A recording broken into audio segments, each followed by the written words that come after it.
There are 3 things killing your garden right now, and one of them, the biggest one, happens before you even plant a single seed. You said, this year I'm going to start gardening. So you ran to the store, you grabbed your seeds, and right there, you already made the biggest mistake beginner gardeners make. I'm going to show you what's going wrong and how to fix it today. Hi, I'm Toni. I grow here in Central Florida, Zone 10A. And before we jump in, if you're new here, hit subscribe so you don't miss any future videos on beginner-friendly Florida garden. Let's get started. All right, so mistake number 1 is the hoarder mistake. Planting too many things at once. You go to the garden center, you see all of those pretty packages. Everything looks amazing. Oh my God, I always wanted to plant watermelons. I gotta get me some watermelons. Oh, they got shishitos. You buy that.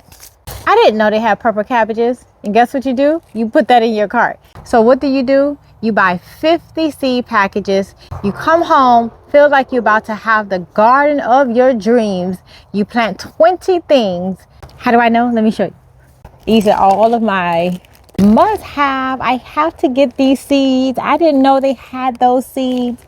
Some of these I have never even opened because reality hits, because some stuff doesn't grow, some grows way too much. Your zucchinis can take over, your lettuce can bolt the second it get hot, and your tomatoes can get something called blight, and you don't even know what that means. You're overwhelmed. So what do? You quit. Why does this happen? I'm gonna keep it very simple. Different plants speak different languages. Your lettuce, it needs water every single day. Your peppers, they can go 3 days. Your basil will die if you water it like lettuce. Your okra will die if you water it like basil. So when you have 20 different plants, you're trying to learn 20 different languages all at once. So you don't know if your eggplant's drooping because it's hot, or because it needs more water, because the bugs are eating at it, or because you planted it at the wrong time. In Central Florida, those languages change with the season. So what works in January will kill your plants in July. Cool seasons versus warm season, different pests, different issues, different watering schedules. All these plants have different needs. No wonder beginners get overwhelmed. So what do you do instead? The rule of 5. Here's how to pick smart. You want to pick one root vegetable. That can be carrots, radish, beets, something that grows underground and gives you substance. Pick 1 or 2 herbs. That can be basil or cilantro, parsley, things that you actually use when you cook. Then you want to pick 1 leafy green, 1 or 2. If you want to mix it up, you could do lettuce, spinach, kale, arugula, and also pick 1 fruiting plant. That could be tomatoes, peppers, cucumbers, if you like them, something that keeps producing all season. And you want to pick 1 flower. I know this is not something that you can eat, but if you put marigolds or zinnias or nasturtium, they attract pollinators. You need them to make your garden happy and bring in those bees and butterflies that's going to help feed you. Without them, there is no food. Then get those 5 from seed to harvest successfully.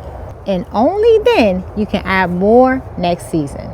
Start small, go deep, build your confidence, and then expand. I don't want you to set yourself up for failure because you're doing way too much and becomes overwhelming. Let's go on to mistake number 2. Let me put my seeds back in my package before the birds take over. So mistake number 2 is the mercy mistake. Not thinning out your seedlings because you feel bad. So what happened? You plant lettuce seeds. A week later, you got 50 little baby sprouts in 1 container, and you get so excited. Oh my God, look at all of my lettuce. You get pumped up. Those seedlings stay tiny, 3 inches tall max. They just sit there looking sad and pathetic. Then they bolt or they die. And you have no idea what you did wrong. What happened? So all 50 of those seeds were fighting each other for water, for nutrients, and space. Picture this. It's like cramming 50 people in 1 bedroom apartment and expecting them all to be comfortable. They are all fighting over the bathroom, the kitchen, the bed, the food. Nobody is thriving. My saying is plants have the only child syndrome. They do not want to share their food. When you cram 50 seedlings in one container, they are all competing for the same water, the same nutrients, and none of them get what they need, so none of them grow. You should have thinned them out, but you didn't because you felt like it was mean. They are alive. I can't just kill them. They grew from seed. They worked so hard. Look, I did the same exact thing, and guess what I got? Nothing. So I watched my seedlings choke each other out because I felt too guilty to pull them, and I got funky looking carrots, and because they was crowding out each other, and none of my collards grew. So if you don't thin them, they will all die anyway, just slower and sadder, and then they'll piss you off even more because you waited so long. So in containers, there's only so much food, so much water, only so much room. So thinning isn't killing them.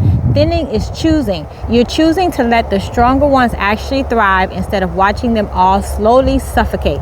So what do? So when your seedlings get their second set of real leaves, not those first weird looking babies that you don't even recognize, the leaves that actually look like the plant, you're going to thin those out. So the rule of thumb is for lettuce, arugula, and spinach. So your brassicas, you want to do 4 to 6 inches apart. That means pulling most of those out. I know that's going to hurt. So for carrots, for radishes, and for green onions, you want to thin those 2 to 3 inches apart. Pull out the smaller, weaker ones. Keep the strong ones. If you're too nervous to pull them, you can snip them at the base with scissors. And if this makes you feel any better, you don't have to throw them away. Those are microgreens. They're tender, they're delicious, they're packed with nutrients, and you can eat them. So you can just throw them on salads, put them on sandwiches, and boom, you got your first harvest. Mistake number 3, the shoebox mistake. You're putting your plants in the wrong size pots or containers. All right, so you're ready to start planting. Now you got to figure out where to plant. You start Googling, you see raised beds, thousands of different pots, fabric bags, plastic containers, ceramic pots. There are literally 1,000 options. And most beginners, they pick the wrong size. So what happens, you put peppers in a tiny 1-gallon pot or tomatoes in 3-gallon containers and then wonder why nothing is growing. This is the biggest mistake I see. You're not picking the wrong type of containers, you're picking the wrong size. Because when it's 90 degrees and the sun is beating down, a small container heats up like a frying pan. The soil dries out in hours, the roots have nowhere to grow, and the plants spend all day trying not to die instead of make food. So you get nothing. So here's the Florida math. A 3-gallon pot like this in a 90-degree heat, you're going to water that twice a day. A $10 grow bag like this, you will probably be watering this once a day, maybe even every other day. I recommend grow bags, specifically 10-gallon grow bags, because they're forgiving, they drain well, so you don't have to drown your plants. They let air reach the roots, and they're big enough that the soil doesn't turn into a hot mess by noon. So what actually fits in a 10-gallon grow bag? So 1 tomato plant, not 3, not 2, 1 tomato plant per bag. Another bag you can do 2 to 3 pepper plants. In another bag you can do 3 to 4 strawberry plants. In another bag you can do 6 to 9 lettuce or arugula plants.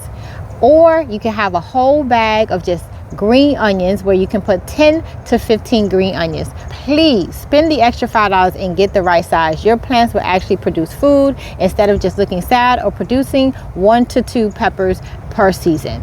Anything smaller than a 5-gallon only are for herbs, for basil, for mint, your cilantro. That's it, nothing else. Don't try to pack everything in these small little bags. So before you plant anything, Google plant name, container size, or plant name, root depth, and then it's going to tell you the best pot size for your plant. Don't wing it, don't assume, look it up, please. And if you're stuck between 2 sizes, go 1 size bigger. Set your plants up to win, not just survive, because they're already trying to do too much and you're not helping it, putting it in a small bag.